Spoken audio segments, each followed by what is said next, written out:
Sa wakas, nakumpirma na ang kapangyarihan ni Luffy. Isang bagong antas ang hinihintay kay Luffy, hindi para maging mas malakas, kundi para lumampas sa mismong limitasyon ng buhay at kamatayan.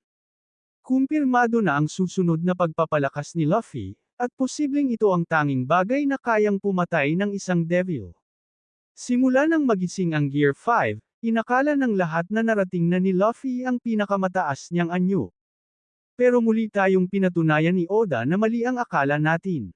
Kahit gaano kalakas ang Nika at Haki, may isang bagay itong hindi kayang talunin, ang immortality.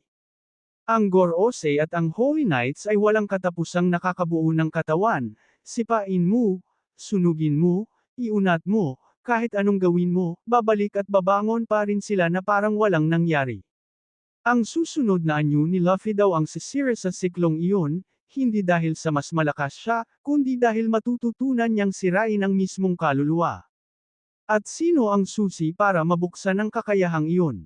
Walang iba kundi ang alamat mismo, Scupper Gaban.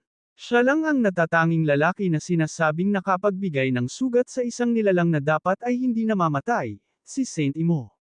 Kung totoo ito, ang susunod na laban ni Luffy ay hindi na tungkol sa lakas o bilis, kundi tungkol sa paghahanap ng kapangyarihang magbura ng mga Diyos sa mundo.